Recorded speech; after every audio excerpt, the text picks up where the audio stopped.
The ink wasn't dry when she destroyed him. Not with screaming, not with lawyers, with silence. These numbers And a don't single align line with our of code projections. he The never market knew has been existed. volatile. That increases For our 7 risk. years, It's still viable. Elena Morgan had built Don't the you walk algorithm away that from made her this! husband a I'm Wall done Street talking. king. Over here! He One more thanked her by shot! offering $50,000 and a one-way ticket to Queens. She signed the papers without taking a dime. He thought he'd won. 6 months later, she walked into his boardroom as the woman who owned everything he thought was his. The silence in Judge Holloway's mediation chamber wasn't peaceful. It was heavy, suffocating, and smelled faintly of old wood polish and stale coffee that had been sitting in the pot since dawn. The radiator hissed in the corner, fighting against the February chills seeping through the tall windows that overlooked Foley Square. Outside, the morning sky had turned the color of wet concrete, and the first drops of rain began streaking the glass. Elena Morgan sat perfectly still in the chair that was too large for her frame, her posture straight despite the discomfort. The charcoal gray dress she wore had come from a Target clearance rack 3 years ago, $29.99, and the fabric had started to pill at the elbows. A beige cardigan hung loose over her shoulders, one button missing near the bottom, exposing a small loop of thread. Her hair, dark brown and thick, had been pulled into a severe bun that emphasized the sharpness of her cheekbones and made her look older than 35. Black-rimmed glasses sat on her nose, the kind bought for function rather than fashion. Magnifying gray eyes that had learned to look at the world without expecting much in return. She looked like a librarian bracing for budget cuts. That was the point.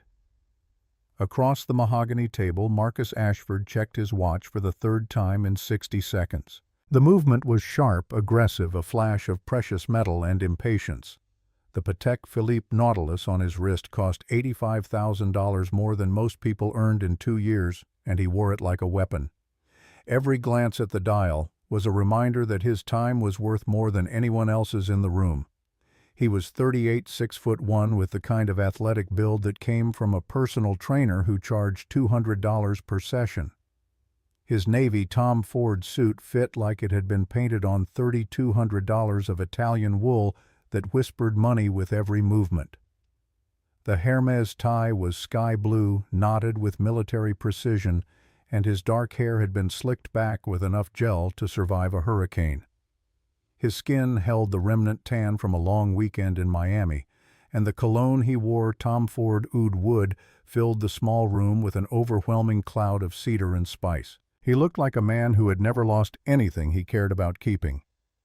The mediator, Mr. Henderson, was a tired man in his early 60s who had presided over more than 1,000 divorces and had long since stopped being surprised by human cruelty.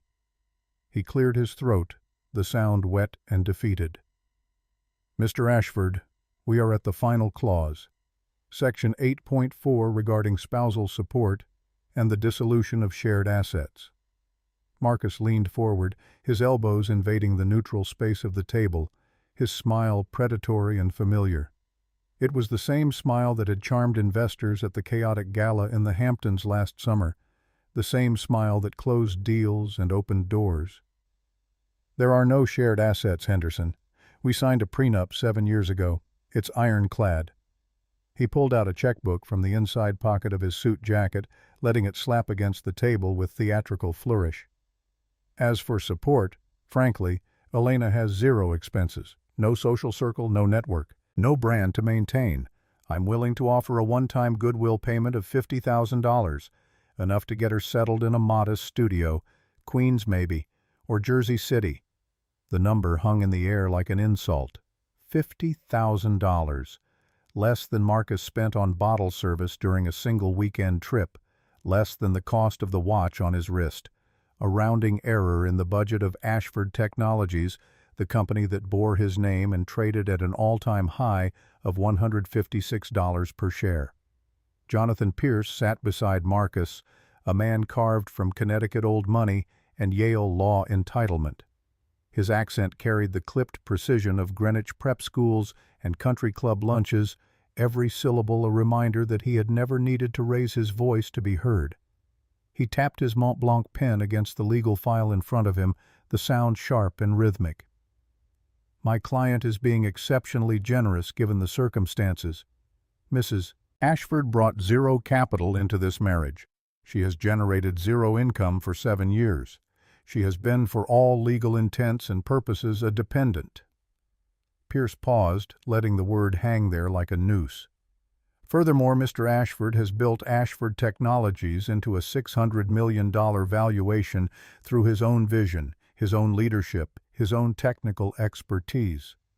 The prenuptial agreement clearly states that all intellectual property developed during the marriage remains the sole property of Mr. Ashford.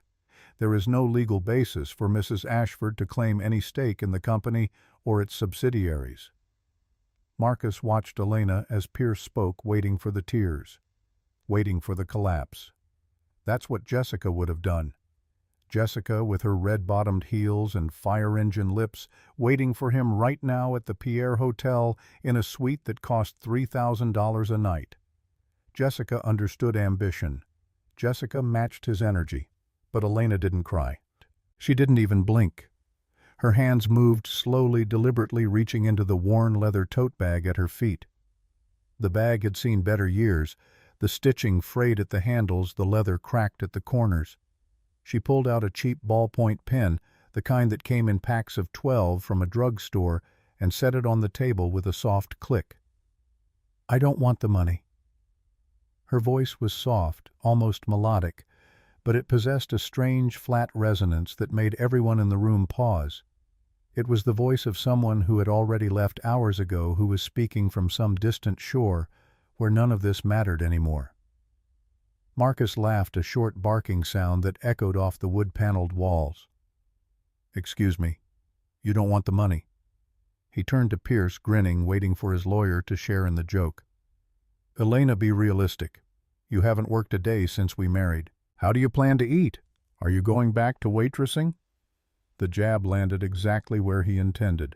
7 years ago, Elena had been working registration at a tech conference in Boston, making $12 an hour and living in a basement apartment in Somerville.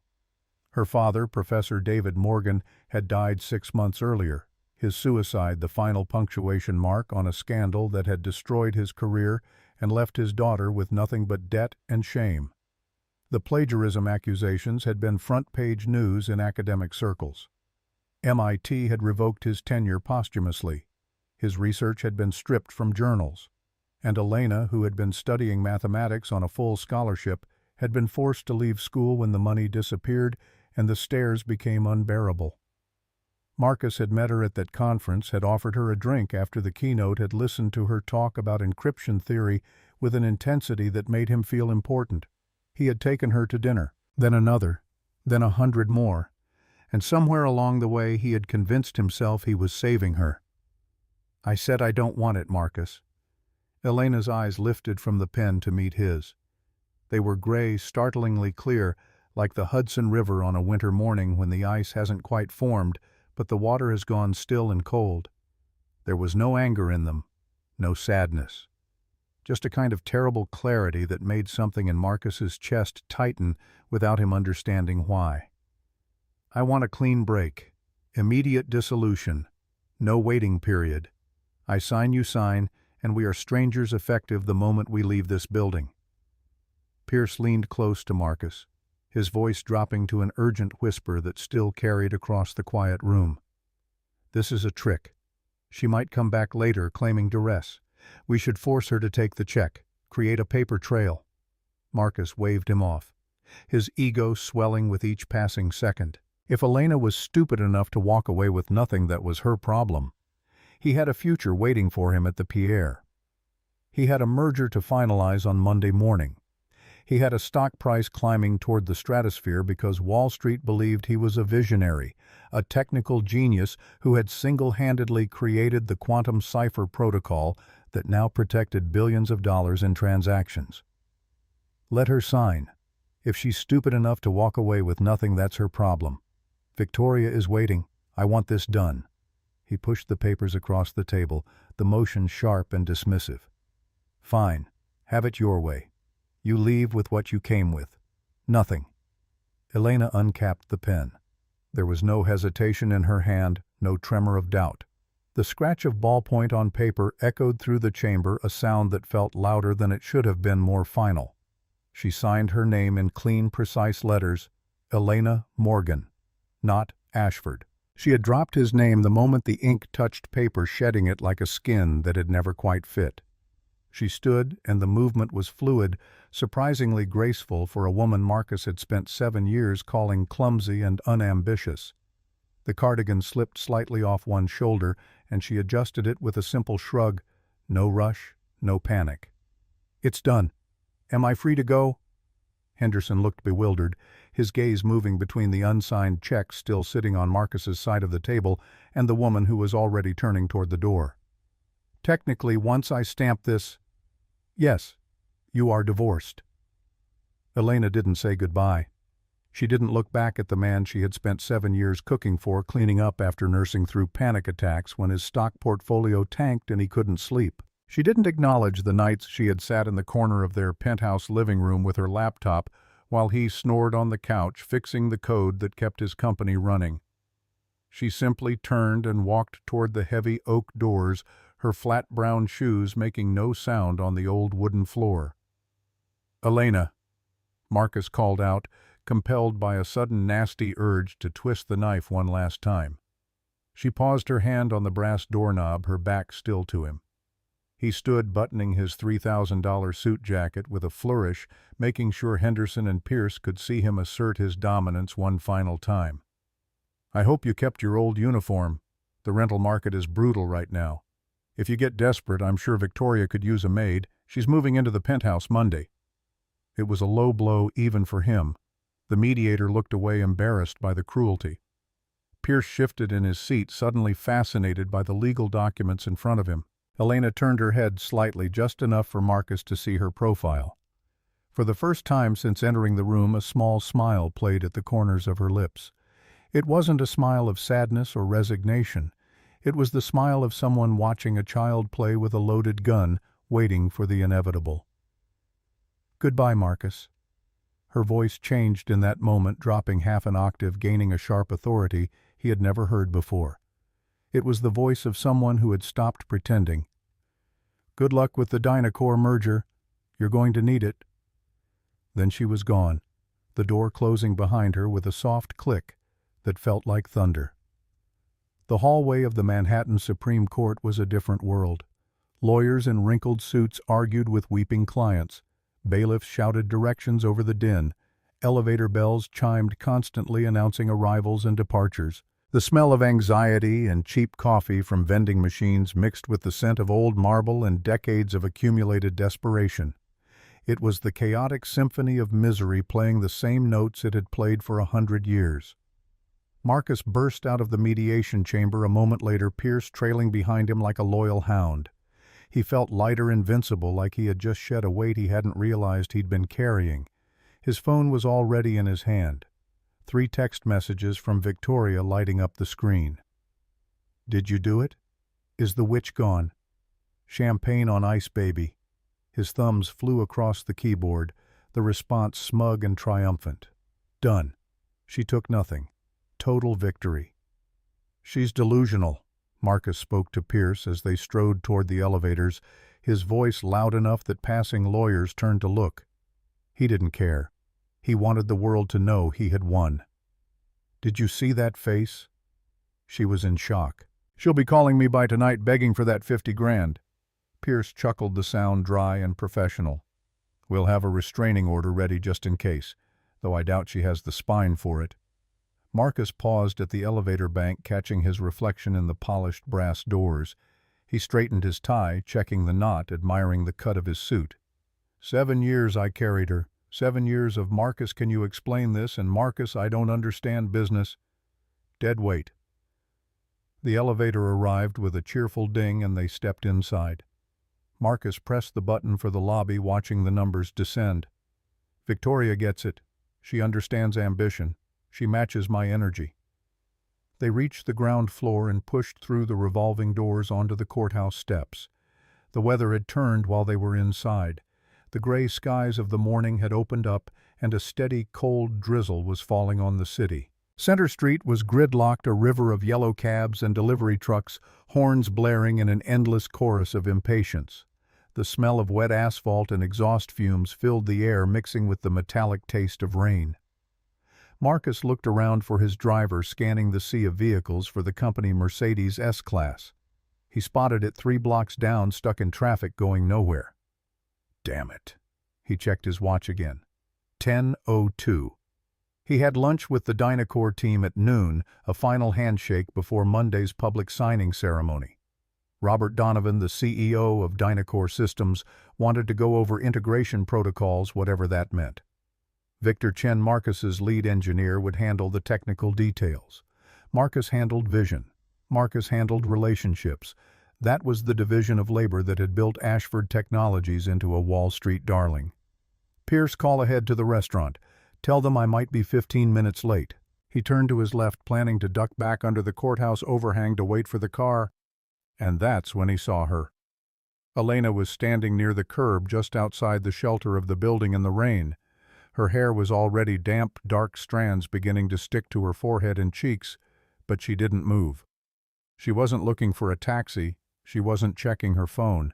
She was just standing there perfectly still, looking at the skyline in the distance. Specifically, she was staring at the One Vanderbilt building, the glass needle that rose above Midtown like a monument to everything Marcus believed he had conquered. For a moment, something like pity stirred in his chest, quickly drowned by disgust. She looked pathetic. Lost. Exactly what he had expected. He walked over, opening his large black umbrella with a snap, holding it over his own head, but making no move to shelter her. Let her feel the rain. Let her understand what she had just given up. So, reality setting and no umbrella, no ride, no home. It's a cold world, Elena. She didn't look at him. Her eyes stayed fixed on the distant skyline, on the tower that reflected the gray clouds back at themselves. But there was something in her posture that Marcus didn't recognize. Her spine was straight. Her shoulders were back. She didn't look defeated. She looked like she was waiting. On her wrist, visible now that the cardigan sleeve had fallen back slightly, was a slim silver watch. It wasn't a cheap drugstore timepiece. The case caught the light even in the rain, and the band was real metal, not plated. Marcus had never noticed it before. He had never noticed much about Elena, he realized. She had been scenery, background noise. The world is only cold if you don't know how to build the fire, Marcus. Her voice was still soft, but there was something underneath it now, a current he couldn't identify. He rolled his eyes, feeling his patience fray. What does that even mean? She didn't answer. Instead, she glanced at the watch on her wrist, a quick check of the time that seemed deliberate, purposeful. Marcus felt a flicker of irritation. Who was she waiting for? What did she think was going to happen? Look, I'm not a monster. He fished into his wallet, pulling out 5 crisp $100 bills, all the cash he happened to be carrying. He held them out toward her, letting the rain spot the paper, watching the ink begin to blur at the edges. Take a cab to a motel. Don't say I never gave you anything. Elena looked at the money. Then she looked down at the puddle of dirty water accumulating near Marcus's Italian leather shoes, Berluti loafers that cost $1,800 and were now soaking through. Keep it. You have overheads to worry about. Her voice changed again, gaining an edge that made Marcus stiffen. The quarterly earnings report is due next week, isn't it? The question came out of nowhere, slicing through the rain and traffic noise with surgical precision. Marcus felt his jaw tighten. How do you know about and the Dynacore deal? Elena turned to face him fully for the first time since leaving the mediation chamber. The rain was soaking her now, plastering her hair to her skull, running down her face in rivulets, but she didn't seem to notice or care. Her gray eyes locked onto his with an intensity that made him take an involuntary step back. The technical schematics for the interface. Did you ever figure out why the encryption handshake loop was failing? She took a step closer, and Marcus felt something cold crawl up his spine that had nothing to do with the weather. Or were you waiting for me to fix it like I did with the Patterson account, and the Meyer acquisition, and the Whitman integration? Marcus's mouth went dry. His heart was pounding in his chest loud enough that he could hear it over the traffic. You didn't fix those. I fixed those. I'm the visionary. Elena's posture changed completely. The slump disappeared. The defeated housewife evaporated like steam. She stood tall, her spine straight as rebar, and for the first time Marcus saw something in her that made his hands shake. Power. Authority. The kind of presence that couldn't be faked or bought. You were the face, Marcus. The mannequin I dressed up to sell my designs. Her voice cut through the rain like a blade. Because the tech world doesn't like listening to quiet women. So I let you take credit. I let you shine. She paused, letting the words sink in, letting him feel the weight of them. But the mannequin is naked now. Marcus stepped backward, his shoes splashing into the puddle of dirty water he had been so careful to avoid. Cold rain soaked through his sock, through the expensive leather, and he barely felt it. You're crazy. You're a housewife. You're nobody. The word came out desperate, almost a shout. Pierce had stopped a few feet away, watching the exchange with growing alarm. A few passing lawyers slowed their pace, sensing drama. Elena looked at Marcus with something close to pity. Then she turned her gaze back to the skyline, to the tower in the distance, and smiled. Am I? The sound came then low and powerful, vibrating through the pavement beneath their feet. It wasn't the rattle of a taxi or the whine of a bus. It was the deep, controlled purr of a 12-cylinder engine, the kind of sound that made people turn their heads even in a city where nothing was supposed to be impressive anymore. Around the corner of Leonard Street, a car appeared. Not a car. A presence. The Rolls-Royce Phantom extended wheelbase moved through the gridlock like a shark through a school of minnows, massive and unhurried. The paint was midnight sapphire blue, a custom shade so dark it looked black except where the light caught it and revealed depths like an ocean trench. The chrome grille gleamed despite the rain, catching every photon and throwing it back brighter. The car was enormous, dwarfing every other vehicle on the street, and other drivers instinctively swerved to give it room, as if proximity to such wealth might be dangerous. On the fenders were small flags, not national standards, but private crests. A silver eagle rising against a black background, wings, spread talons extended. Marcus had never seen the symbol before.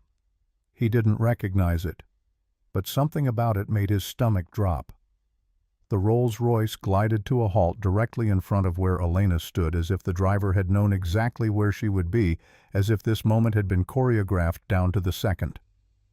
The sheer size of it made Marcus's waiting Mercedes 3 blocks away look like a toy. The rear door didn't open immediately. Instead, the driver's door swung wide and a man emerged. He was built like he'd been carved from granite, 6'3", with broad shoulders and the kind of posture that came from military discipline. His suit was Brioni dark gray, tailored to perfection, and probably cost more than the monthly payment on Marcus's leased Mercedes. He was in his early 50s with gray temples and a weathered face that suggested he'd seen things Marcus couldn't imagine. He moved with precision, each step deliberate, and he ignored Marcus completely, didn't even glance in his direction. As far as this man was concerned, Marcus Ashford didn't exist. He walked around the back of the Rolls-Royce, opened a large black umbrella bearing the same silver eagle crest as the flags, and held it carefully over Elena's head. The rain that had been soaking her immediately stopped, caught by the canopy of expensive fabric. "Ma'am." The driver's voice was neutral American, the accent polished smooth by years of professional service with just a hint of Washington, D.C. underneath. Former military, Marcus thought. Secret Service, maybe. The kind of man who had stood outside the Oval Office and taken bullets meant for presidents. Apologies for the 30-second delay. Traffic on Canal Street was heavier than anticipated. Elena's voice, when she replied, was completely transformed, no longer soft or uncertain, no longer the voice of a woman who apologized for taking up space. This was the voice of someone who gave orders and expected them to be followed. "It's fine, Hugo." A pause. Then quietly, almost privately, "Is he inside?" "Yes, ma'am. He has the files waiting." Marcus stood there, the $500 still clutched in his hand, the bills soaking through ink, bleeding onto his fingers. His umbrella had tilted without him noticing, and rain was running down the back of his neck, cold and insistent. He felt small. He felt confused. He felt something close to terror, though he couldn't have explained why. "Elena." His voice came out as a whisper, barely audible over the traffic. Whose car is that?" She paused before stepping into the vehicle, turning her head just enough to look at him one last time. Her face was soaked with rain, her hair plastered to her skull, her cheap dress clinging to her frame. But she looked regal. She looked powerful. She looked like someone Marcus had never actually met. "It's not, whose car is it, Marcus?" A small smile touched her lips, and it was the most terrifying expression he had ever seen. "It's mine." She slid into the cream leather interior, and as the door began to close, Marcus caught a glimpse of the figure sitting in the other seat. A man late 50s with silver hair swept back from a patrician face. He wore a tuxedo at 11 o'clock on a Thursday morning, and he was holding a crystal tumbler filled with amber liquid that caught the light like liquid gold. His face was familiar in the way that certain faces become familiar when you've seen them on the covers of Forbes and the Wall Street Journal when they appear in documentaries about American industry and power. Sebastian Caldwell. The name hit Marcus like a punch to the solar plexus. Sebastian Caldwell, the recluse billionaire who owned Caldwell Communications, the telecommunications empire that controlled 60% of the Eastern Seaboard's data infrastructure. The man whose network Ashford Technologies rented bandwidth from paying millions in licensing fees every quarter. The man Forbes estimated was worth $8.2 billion. The man who was rumored to never take meetings with anyone whose net worth couldn't be counted in 10 figures. Sebastian Caldwell was sitting in the back of a Rolls-Royce looking at Elena Morgan with an expression of complete adoration as if she were the most valuable thing in his world. He saw Marcus through the rain-streaked window. Their eyes met for a fraction of a second. Then Sebastian raised his crystal tumbler in a slow, deliberate toast, the gesture dripping with mockery.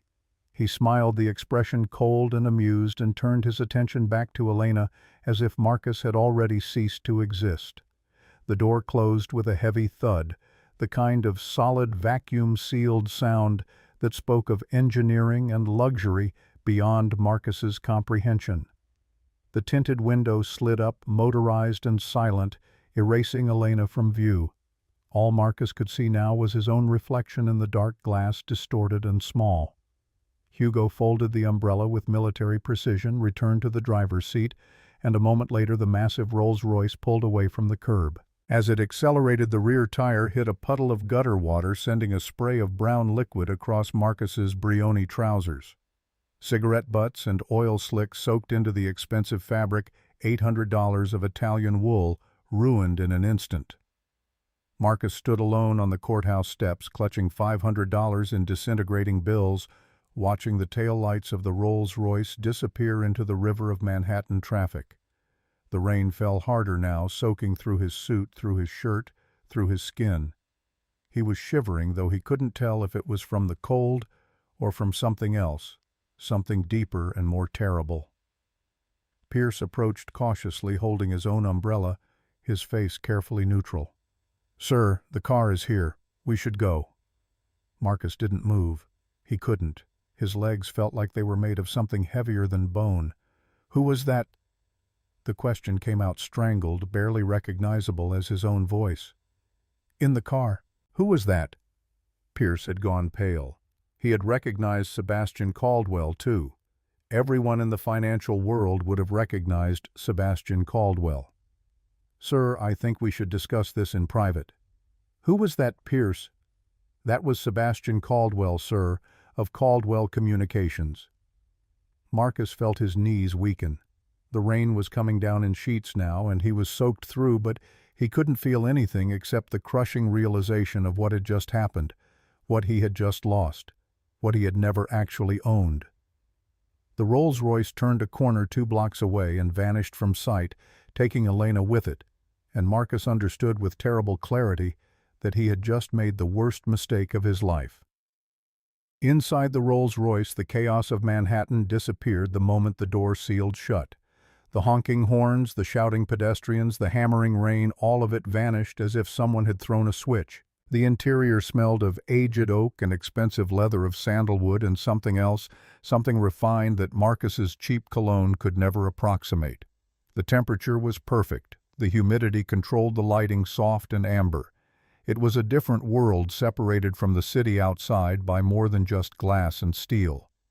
Elena leaned back against the cream leather headrest and closed her eyes. She exhaled slowly, a breath she felt like she'd been holding since the day she said "I do" 7 years ago.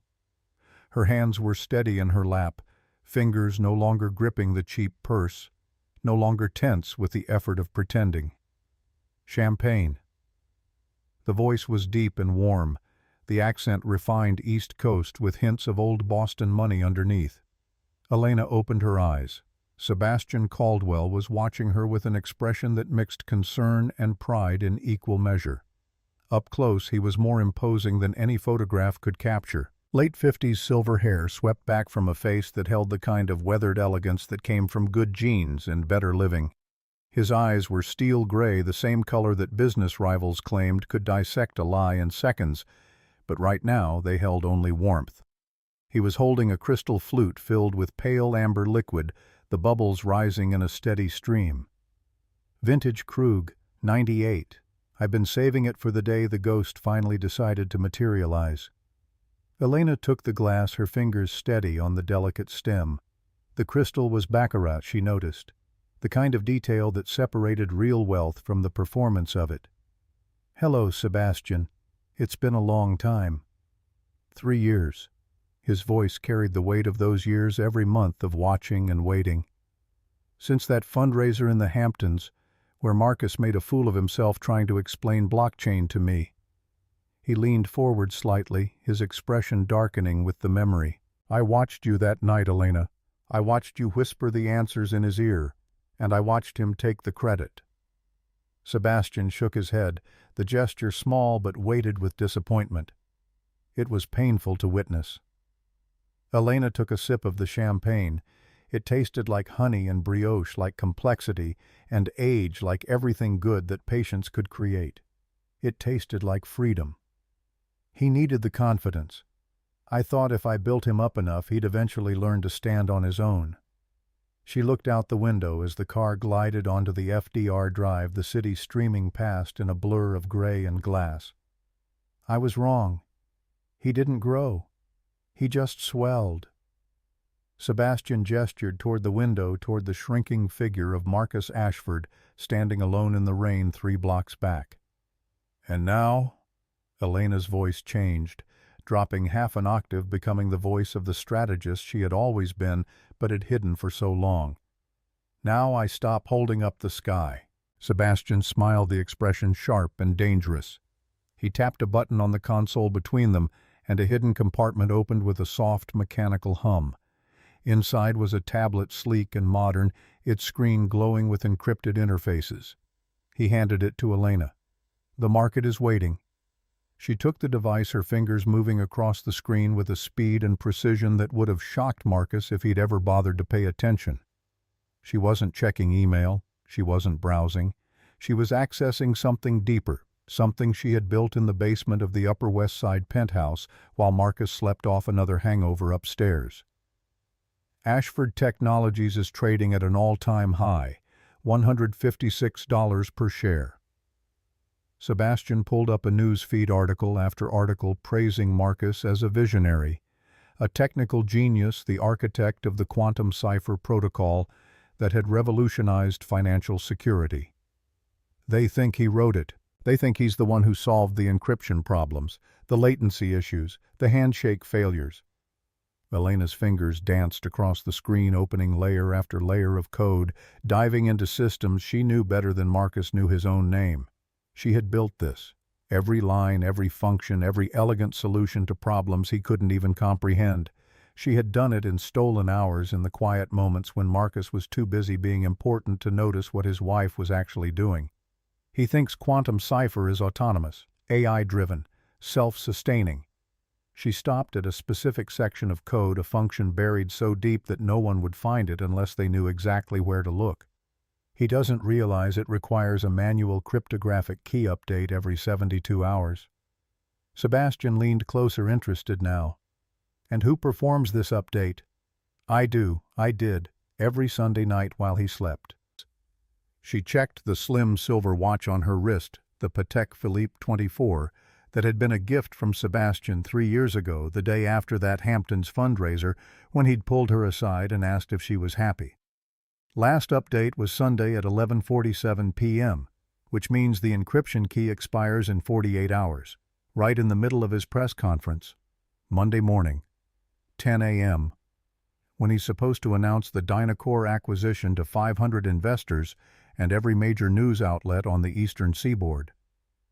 And without the key, Elena's expression didn't change, but something cold and satisfied flickered in her gray eyes. The entire security architecture of Ashford Technologies collapses. Data becomes unreadable. Client portfolios locked down. Transaction processing halts. It will look like a massive hack. FBI will get involved. SEC will freeze trading. She pulled up a schematic showing the cascade failure that would ripple through every system Marcus thought he owned. But it's not a hack. It's just the system asking for its master. A pause waited with meaning. And the master isn't Marcus. Sebastian sat back, a smile playing at his lips. I have the Caldwell Industries board on standby. We're launching a new subsidiary, Phoenix Dynamics. I want you as CEO, not consultant, not silent partner. The face, the name, the power. Elena looked at him, this man who had been her father's friend, who had watched over her from a distance for 15 years, who had waited patiently for her to be ready to step into the light. For years, I hid my brilliance. I was the daughter of a disgraced mathematician, terrified of the spotlight because of what the media did to him. Her voice softened with old pain. Professor David Morgan, MIT, the plagiarism scandal, the suicide. Sebastian's expression gentled. I remember, Elena. I was there at the funeral. I watched you bury your father and your future in the same grave. So I used Marcus as a shield, hid behind his loud personality, worked in the shadows where no one could see me, where no one could destroy me the way they destroyed my father. She looked out at the city rushing past. But the shield turned into a sword, and it cut me. When she turned back to Sebastian, her voice was steel. I'm done hiding, but I don't just want a job. I want equity, 51%. Sebastian didn't hesitate, didn't blink, didn't negotiate. Done. He extended his hand and Elena shook it. The handshake was firm, professional, and it sealed a deal that would cost Marcus Ashford everything he thought he owned. Sebastian leaned forward, speaking into the intercom. Hugo, take us to Teterboro. The jet is ready. Elena raised an eyebrow. Where are we going? Los Angeles. You have meetings with the Silicon Valley funds tomorrow. But first, Rodeo Drive. You need a new wardrobe. He pulled up images on his tablet, luxury boutiques and designer showrooms. If you're going to tear down an empire, you should be dressed for the occasion. He swiped to another screen showing sprawling oceanfront estates and Malibu properties worth 8 figures that looked out over the Pacific. Besides, there's a real estate portfolio I think you should see. Time you understood what your genius has actually earned. The car accelerated onto the highway, leaving the gray misery of New York behind, heading toward the private airfield where a Gulfstream G650 was waiting to carry them west. Elena looked down at her phone at the contact labeled Marcus, husband, that had sat in her favorites for 7 years. She deleted it with a single swipe, watching the name disappear as if it had never existed. Then she opened a terminal application, the screen turning black with green text, and typed a command she had written years ago, a fail-safe she had hoped she would never need to use. The code was elegant and simple, just a few lines that would activate a countdown buried so deep in the quantum cipher architecture that no one at Ashford Technologies would find it in time. She typed the authorization code. Her finger hovered over the execute command for just a moment, one final chance to turn back, to show mercy, to be the soft woman Marcus had always believed she was. Then she pressed enter. The screen flashed green, confirming activation. A countdown appeared: 47 hours, 59 minutes, 52 seconds. Somewhere in the server rooms of Ashford Technologies, buried in millions of lines of code, a timer had started ticking. When it reached 0, Marcus's world would end. Elena closed the laptop and took another sip of champagne. It still tasted like freedom. Sebastian was watching her with an expression she couldn't quite read. No mercy. He showed me none. She met his gaze, her voice calm and certain. I didn't come to negotiate, Sebastian. I came to end him. The Rolls-Royce disappeared into the tunnel leading to New Jersey, toward the private airfield, toward the future Elena had been building in secret for 7 years. Behind them, Manhattan faded into the rain and distance, and somewhere in that city, Marcus Ashford stood on courthouse steps trying to understand what had just happened, holding $500 in ruined bills and watching his world begin its slow collapse. He would understand soon enough. In 48 hours, the whole world would understand. Elena Morgan wasn't the woman he had married. She wasn't the woman he had divorced. She was the architect of his success and the engineer of his destruction, and she had built both with the same quiet precision. The most dangerous person in the room was never the one shouting about power. It was the one who held the keys and walked away in silence. While Elena sipped vintage champagne at 30,000 feet, Marcus Ashford was celebrating in a way that felt increasingly hollow. He sat across from Victoria Kane at Lucio, one of Manhattan's most expensive French restaurants, watching her rearrange silverware for the 17th time in 10 minutes. The 3-carat diamond he'd bought her an hour ago kept catching the candlelight, throwing fractured rainbows across the white tablecloth. "Oh my God, Marcus, look at this ring." Victoria held her hand up again, tilting it at different angles, watching the stone sparkle. She was 28, undeniably beautiful in the way that required professional maintenance, platinum blonde hair that cost $600 every 3 weeks, lips filled to pornographic fullness, a red Versace dress that clung to curves sculpted by a personal trainer and a surgeon's knife. She looked like success was supposed to look, Marcus thought, young and hungry and uncomplicated. "It's so shiny. We have to post this. Wait, let me get the lighting right." She spent the next several minutes moving the candles closer, then farther, then closer again, trying to find the perfect angle. Her phone appeared in her hand like magic, the camera app, already open, flash bouncing off the diamond in blinding bursts. Marcus took a sip of the Chateau Margaux he'd ordered, an $800 bottle that tasted like expensive dirt. He wanted to talk about the Dynacore merger. He wanted to brag about how he'd crushed the union negotiations, how he'd gotten Donovan to agree to terms that heavily favored Ashford Technologies. He wanted someone to nod and say, "Yes, Marcus," that leverage ratio was brilliant, that equity structure was genius. "Babe, listen. Hold on, I need to tag you. What's your handle again?" Marcus felt something tighten in his chest, an uncomfortable pressure that might have been frustration or might have been something worse. He took another drink. "Tomorrow is huge. The Dynacore merger goes through. It's going to double my net worth, maybe triple if the stock reacts the way analysts are predicting." Victoria looked up from her phone, her expression brightening with an enthusiasm that somehow managed to feel both genuine and completely superficial. "That's amazing. Does that mean we can get the house in the Hamptons? The one with the infinity pool?" She was already scrolling through something on her screen, probably the real estate listing she'd bookmarked and shown him a dozen times. "I need to know the address for Instagram. The location tag is so important for engagement." Marcus opened his mouth to explain the complexities of stock options and liquidity events, then closed it again. What was the point? Victoria didn't care about the mechanics of wealth.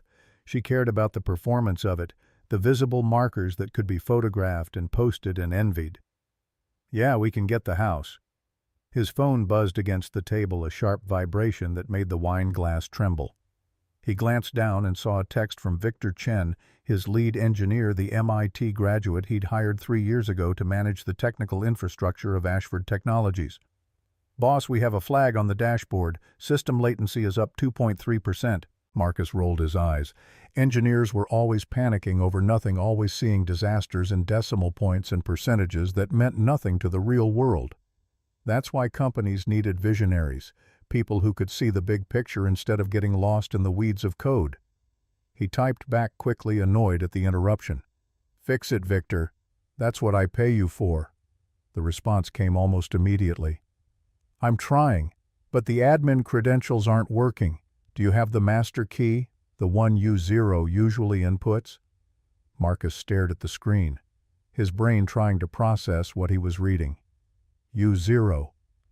The name appeared in system logs, occasionally always attached to critical maintenance tasks and security updates. He'd always assumed it was some kind of automated user account, a technical designation that meant something to the engineers but didn't require his attention. User 0, the original administrator, the system core. He'd never questioned who it was, never asked why this particular account had access that even he, the CEO, didn't possess. He'd just assumed it was part of the infrastructure handled by someone on the technical team. There is no U0. I am the admin. Override it. Victor's response took longer this time, each second of delay making Marcus's irritation spike higher. Can't override the kernel, Marcus. It's hard-coded. If we don't input the key by Monday 10 a.m., the firewall locks us out completely. Total system shutdown. Victoria's voice cut through his concentration, sharp with irritation. Gavin, stop texting. You're ruining the vibe. She'd called him Gavin. She'd been calling him Gavin for 3 weeks now, ever since she'd met some actor at a nightclub who shared the name and decided it sounded more sophisticated than Marcus. He'd corrected her twice, then given up. What did names matter when you had money? Shut up, Victoria, I have to go. Something's wrong at the office. Her eyes widened, mascara-laden lashes fluttering in theatrical shock. Excuse me? Marcus was already standing, throwing his napkin on the table, pulling out his wallet to drop $500 bills next to his untouched entree. The irony of the amount didn't register. He was already moving toward the exit, his phone pressed to his ear, calling Victor back, demanding answers. The Ashford Technologies headquarters occupied the entire 40th floor of a glass tower in Midtown, all sleek surfaces and modern furniture chosen more for aesthetics than comfort. At 2:17 in the morning, the office should have been empty except for the skeleton crew of overnight security. Instead, Marcus found the main lights blazing and the server room filled with people. Victor Chen stood in front of the main monitor wall, surrounded by 4 other senior developers whose names Marcus could never quite remember. They all had the same look: rumpled clothes, bloodshot eyes, the desperate energy of people who'd been staring at screens for too many hours. The smell of fear and stale pizza filled the air, mixing with the electric ozone scent of overworked servers. Victor turned when Marcus burst through the door, his face pale beneath the fluorescent lights. He was 32, small and compact, with thick black-rimmed glasses that kept sliding down his nose. His MIT degree hung on the wall of his office, a constant reminder that he was brilliant in ways Marcus would never understand. "Talk to me." Marcus was still in his tuxedo from dinner, the tie undone and hanging around his neck like a noose. He'd run through 3 red lights getting here, had abandoned his car in a loading zone, had taken the elevator directly to the 40th floor without stopping to think about what he'd find. The monitor wall that usually displayed flowing streams of green data, the heartbeat of quantum cipher processing millions of transactions in real time, was showing something different. The green was fading to amber in spreading patches like a disease moving through healthy tissue. "It's the quantum cipher protocol, sir." Victor's voice had the tremor of someone delivering news they knew would get them fired. "It's degrading. The encryption is breaking down. We're seeing cascade failures across 17 subsystems." Marcus felt his stomach drop. He moved closer to the screens, trying to read the technical readouts that meant nothing to him, trying to look like he understood what he was seeing. "What do you mean degrading? It's an algorithm. Math doesn't rot." "This isn't just math, sir. This code it's alive. It's the most sophisticated neural network architecture I've ever seen."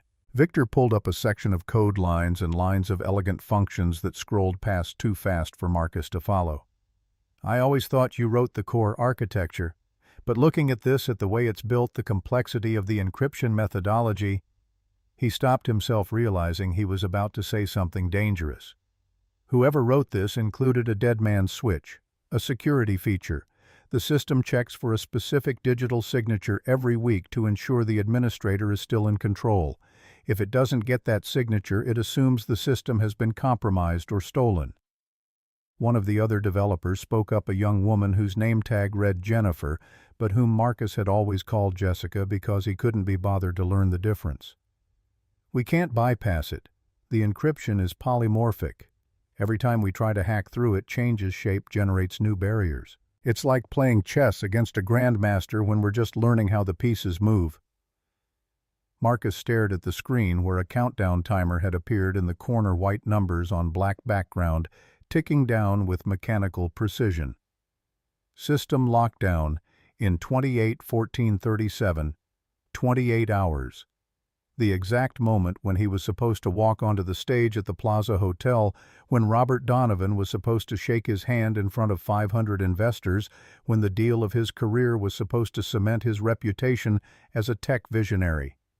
Who has access? Check the logs. Who is user 0? Victor's fingers flew across the keyboard, pulling up access histories, transaction records, authentication logs that went back years. The answer appeared on screen, and Marcus felt the floor tilt beneath his feet. User 0 active every Sunday, 2300 to 23:59 Eastern Standard Time for the past 7 years. IP address 192.168.1.47, residential broadband, Upper West Side, New York. Physical location: Marcus Ashford's penthouse apartment. That was me, working from home. I do all my best thinking late at night. The lie came automatically smooth and confident, but Victor's expression suggested he wasn't buying it. The engineer pulled up another screen, this one showing detailed keystroke patterns, typing speed, coding style analysis. Sir, if that's the case, you just need to type in the passphrase you used last week, and the week before that. The same passphrase you've been using every Sunday night for 7 years. Marcus stared at the blinking cursor on the authentication screen. Passphrase required. He didn't know it, had never known it. For 7 years he'd spent Sunday nights watching football or recovering from galas or passed out drunk while somewhere in the penthouse, Elena had been doing what she called organizing your files or syncing your calendar. He'd never questioned what she was actually doing, never looked over her shoulder, never cared enough to ask. She wasn't syncing calendars, she was piloting the ship. She was the brain behind the brand, the architect of every success he'd claimed as his own, and he'd been too arrogant and too stupid to realize it. Try Ashford 1. His voice came out hoarse, desperate. Victor typed it in. The screen flashed red. Access denied. Attempts remaining. 6. Try Victory, capital 5. Access denied. Attempts remaining. 5. Try Marcus 2024. Access denied. Attempts remaining 4. Sir, if we get 3 more wrong attempts, the system wipes the database. Everything. Dynacore merger data, client funds, proprietary algorithms, 7 years of transaction history. Gone. Permanent deletion. Marcus grabbed the edge of the desk to steady himself, his knuckles white against the black laminate. The room was spinning, or maybe he was falling, or maybe the world was finally showing him what it looked like when everything you'd built was revealed to be a house of cards. Call her. The words came out as a whisper. Call who, sir? Elena. My ex-wife. Call her now. Victor looked confused, glancing at the other developers as if trying to determine whether this was a joke. The housewife, sir. Why would we call her? Marcus wanted to scream, wanted to grab Victor by his cheap button-down shirt and shake him until he understood. But his hands were trembling too much and his throat felt like it was closing, and all he could manage was a strangled command. Just call her. Now. Please. He pulled out his phone, his fingers clumsy as he scrolled through contacts he hadn't looked at in months. Elena's number was still there, still labeled home, because he'd never bothered to update it after the divorce. He pressed dial and held the phone to his ear, listening to it ring once, twice, 3 times each tone, like a hammer blow against his skull. Then a click, and for a moment his heart leaped with hope before he realized it was just voicemail. Not even her voice, just a generic automated message that felt like a slap across the face. You have reached Elena Morgan. I am currently unavailable. If this is a business inquiry regarding Ashford Technologies, please contact the current CEO, Marcus Ashford. I no longer consult for that entity. The word consult hit him like ice water. She'd changed her voicemail. She'd known this would happen. She'd planned for it, prepared for it, set the trap, and walked away clean while he stumbled toward the edge without even knowing there was a cliff. She knew. She knew this would happen. Marcus's voice came out broken, barely recognizable. He tried her number again, then again, each call going straight to the same emotionless recording. On the 4th attempt, the main monitor wall flickered, drawing everyone's attention. The amber warnings disappeared, replaced by a black screen. Then text began to appear, typing itself out, character by character, as if someone were sitting at a remote terminal right now, watching them panic, enjoying their terror. Hello, Marcus. It seems you have a maintenance issue. My consulting fee has just gone up. Trace it. Find out where that signal is coming from. Victor was already moving, pulling up network analysis tools, running packet traces, following the digital breadcrumbs backward through proxy servers and encrypted tunnels. The trace jumped across the country, New York to Chicago to Dallas to Los Angeles, then bounced overseas through servers that would take hours to get legal access to, then came back to the United States, landing somewhere in New Jersey. Got the terminal endpoint. Signal is originating from Teterboro Airport, specifically from the encrypted Wi-Fi network of a private jet, a Gulfstream G650. Victor pulled up the aircraft registration, and Marcus felt what remained of his world crumble to dust. Registered owner Caldwell Communications, current flight plan filed for LAX with a stop in Denver for refueling. Sebastian Caldwell. The name kept coming back, kept appearing in places Marcus had never expected to find it, connecting dots he'd been too blind to see. Elena wasn't just gone. She hadn't just left him. She'd defected to the enemy with enough leverage to destroy everything he'd spent 7 years building on the foundation of her genius. The Gulfstream G650 sliced through the night sky above Pennsylvania, leaving the turbulence of the East Coast behind. Inside the cabin, Elena sat at a polished walnut table, her laptop open, her fingers moving across the keyboard with the practiced speed of someone who'd spent thousands of hours writing code that changed the world. She wasn't checking email or browsing social media. She was rebuilding. For 7 years, she'd designed Quantum Cipher to be user-friendly enough for Marcus to understand, simple enough that he could demonstrate it to investors without revealing that he had no idea how it actually worked. She'd built training wheels into the interface, created colorful dashboards and intuitive controls, dumbed down the most sophisticated financial security algorithm in existence so that a man who couldn't code his way out of a paper bag could claim ownership.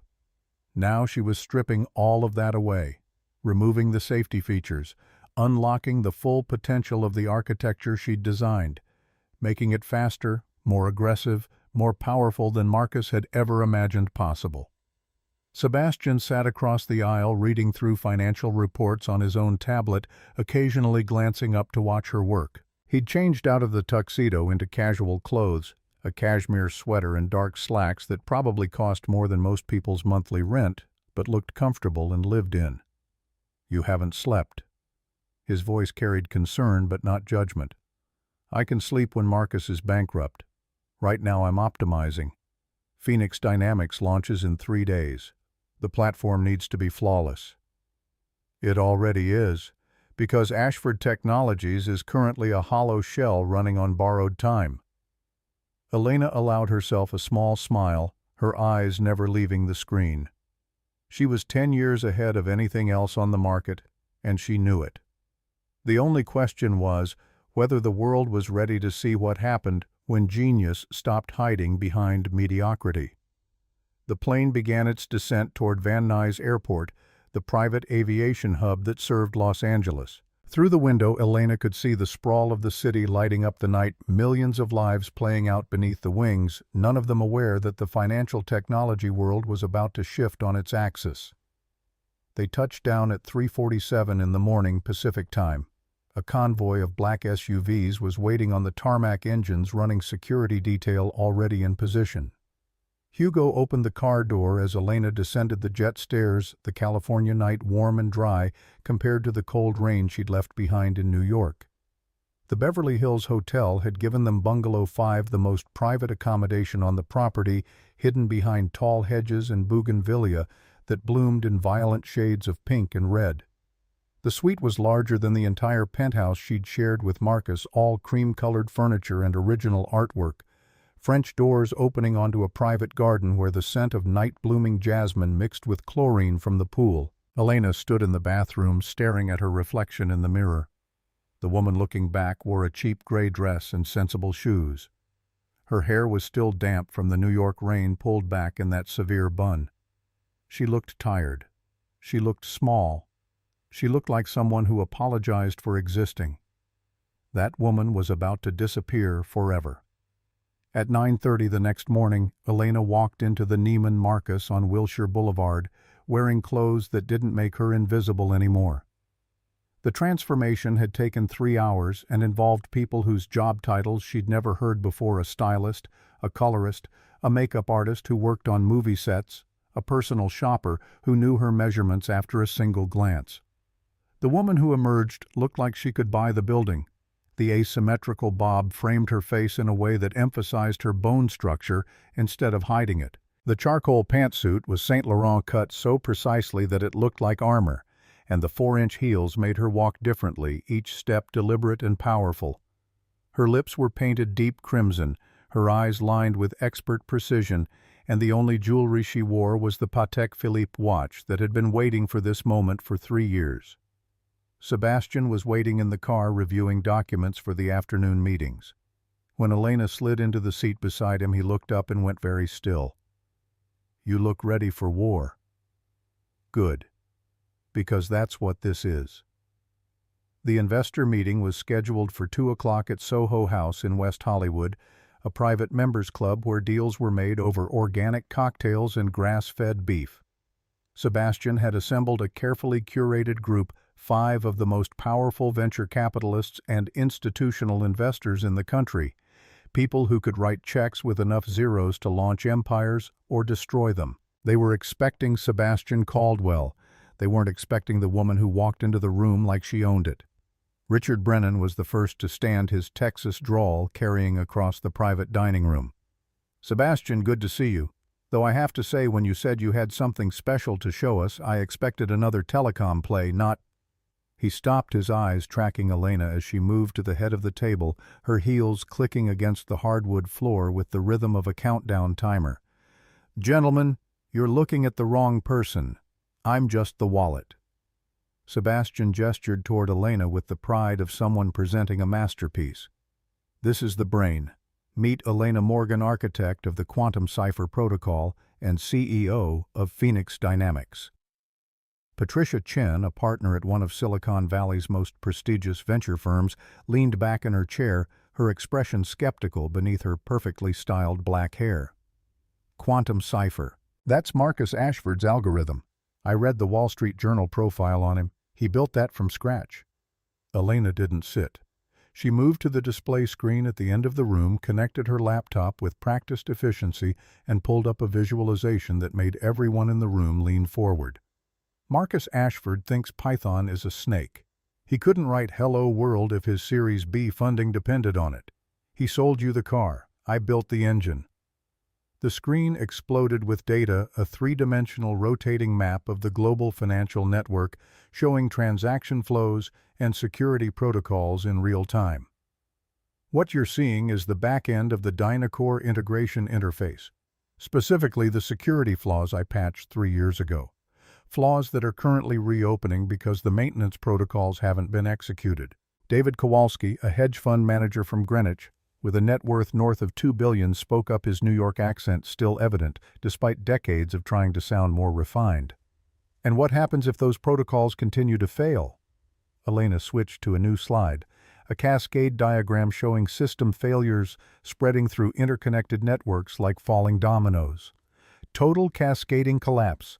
By Monday morning, Ashford Technologies will be unable to process a single transaction. Client data will be frozen. SEC will launch an investigation. FBI will assume it's a foreign attack. And by the time they figure out it's just a security system asking for authorization that only I can provide, the company will be worthless. The room went silent. Someone cleared their throat. Richard Brennan was the first to smile, the expression spreading slowly across his weathered face. "And your solution?" Elena clicked to the next slide. A logo appeared, a silver eagle rising from flames, wings spread wide, talons extended. Beneath it, 2 words in clean typography: Phoenix Dynamics. Already live, already stable, already capable of absorbing the Dynacore infrastructure the moment Ashford fails. Better encryption, faster processing, lower latency, and most importantly, I'm the one who actually knows how it works. Patricia Chen pulled out her phone, fingers flying across the screen, pulling up market data and news feeds. Ashford Technologies is trading at 156. If what you're saying is true, that stock is about to crash. Hard and fast, I'd estimate 72 hours before it's in single digits. And you want funding for Phoenix. $200 million to start. Series A valuation at $1.2 billion. I keep 51% equity. You get the other 49 split however you want. David Kowalski whistled low. That's aggressive. What makes you worth that valuation? Elena met his eyes without blinking. Because I did it once already. Built a billion-dollar company from nothing. Only last time someone else took credit. This time the world gets to see who actually built the foundation. The meeting ran for 2 hours. When it ended, Elena had commitments for $240 million, letters of intent, signed and scanned term sheets being drafted by lawyers who charged $1,000 an hour. Patricia Chen had even offered an additional $50 million if Elena would consider taking Phoenix public within 18 months. Outside the Soho house, Elena checked her phone for the first time since the meeting started. 47 missed calls from Marcus. 63 text messages starting with angry demands and deteriorating into desperate pleas. She scrolled through them without reading most, catching fragments that told the story of a man watching his world collapse in real time. The last message had come in 6 minutes ago. Please, the system is failing. I need the password. I'll pay you anything. Name your price. Please, Elena, I'm begging you. She stared at the screen for a long moment, her thumb hovering over the callback button. Then she typed a response, each word chosen with surgical precision. The code is intellectual property. My intellectual property. We signed a prenup, Marcus. What's mine is mine. What's yours is yours. The code is in my head. Therefore, it's mine. His response came back in seconds. I'll pay you. 100,000. 500,000. Just name the number. We were married for 7 years. Doesn't that count for anything? Elena felt something cold settle in her chest. 7 years. She'd given him 7 years of her life, her genius, her potential. She'd hidden her brilliance to protect his ego, had whispered answers in his ear while he took credit for her ideas, had built his empire while he collected awards for vision he'd never possessed. And he thought he could buy his way out of consequences with money that only existed because of her work. She typed one more message. I want 51% of Ashford Technologies, and a public admission that I wrote the code, in writing, notarized. You have until Monday morning to decide. The response came fast, all caps, the digital equivalent of screaming. Are you insane? 51%, that's my company. I built this brand. Elena smiled, the expression sharp enough to cut. Then fix the code yourself. Good luck with the press conference, Marcus. I hear the plaza does lovely hors d'oeuvres. She blocked his number. Then she opened her email and sent a carefully worded message to Robert Donovan, CEO of Dynacore Systems, the man who was supposed to shake Marcus's hand on Monday morning and finalize a $4.2 billion merger. The subject line was simple: technical due diligence concerns, urgent. In the body of the email, she outlined exactly what was going to happen to Ashford Technologies in the next 36 hours. She included screenshots of the Cascade Failure Warnings code samples showing the dead man's switch, even a polite explanation of why Marcus had never actually written a single line of the algorithm he'd built his reputation on. Then she attached a prospectus for Phoenix Dynamics, along with testimonials from 3 of the investors who'd just committed $200 million to back her company. She hit send and closed the laptop. Sebastian had been watching from across the car, his expression unreadable. "You're not going to save him." It wasn't a question. He made his choice 7 years ago. Every day, every moment he took credit for my work, he was making that choice. Now he gets to live with the consequences. He'll be destroyed. Publicly. Completely. Good. Maybe the next genius woman who marries a mediocre man will remember what happened to Marcus Ashford and decide to step into the light instead of hiding behind his shadow. The car pulled away from Soho House, heading back toward Beverly Hills. Elena looked out at the city sliding past at the palm trees and boutiques and people living lives that would never intersect with hers, and felt something settle inside her that might have been peace, or might have been the cold satisfaction of justice delayed but not denied. Her phone buzzed one more time. A text from an unknown number. "Ms. Morgan, this is Robert Donovan. I received your email. Can we talk? I'm willing to fly to LA tonight." Elena showed the message to Sebastian, who laughed, the sound low and genuinely amused. "He's going to cancel the merger." "And sign with Phoenix instead?" "Yes. Marcus will be finished. He finished himself the moment he thought I was too stupid to know my own worth." The sun was setting over Malibu when Sebastian's driver pulled up to an oceanfront estate that seemed to grow out of the cliff face itself, all glass and stone and impossible angles that defied gravity. The listing price was $38 million, and the real estate agent who met them at the door treated Elena like royalty, because Sebastian had made it clear that his companion was the buyer, not him. They walked through rooms that flowed into each other like water through a kitchen that looked like modern art onto a deck that hung over the Pacific like a diving board into infinity. The sun was turning the ocean into liquid gold, and somewhere down the coast, dolphins were jumping in the surf. "What do you think?" Sebastian's voice was quiet, respectful of the moment. Elena stood at the railing looking out at the endless water at the horizon, where the sky and sea became one thing. For 7 years, she'd lived in Marcus's penthouse, surrounded by his choices and his taste and his need to impress people who didn't matter. Every piece of furniture had been about performance, about showing the world that Marcus Ashford had arrived. This was different. This was peace. This was space to breathe and think and build without having to shrink herself to fit someone else's ego. "I'll take it." The real estate agent nearly dropped her tablet. Sebastian just nodded, as if he'd known all along what her answer would be.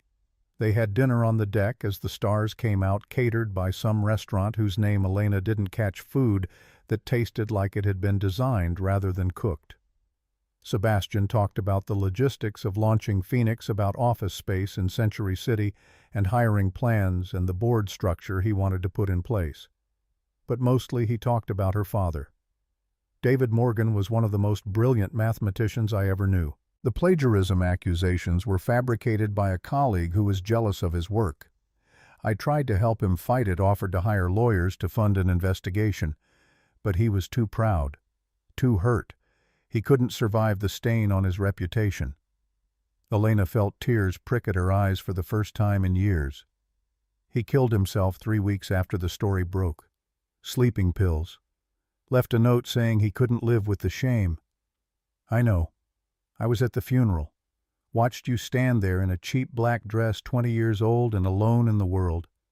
I wanted to approach you to offer help, but you looked like you'd shatter if anyone touched you." "I would have." So I waited, kept tabs on you from a distance, made sure you had opportunities when you were ready.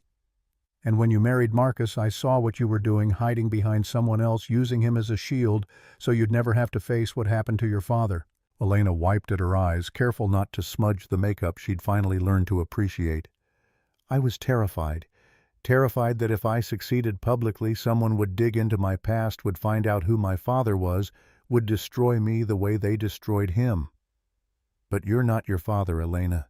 You're stronger, and you're not alone anymore." Sebastian reached across the table and took her hand, the gesture paternal and protective. "When you're ready, when Phoenix is stable, I want you to consider something. I'm 57 years old. I have more money than I could spend in 10 lifetimes. Caldwell Communications needs succession planning. I have no children, no family I care about." He paused, making sure she was listening.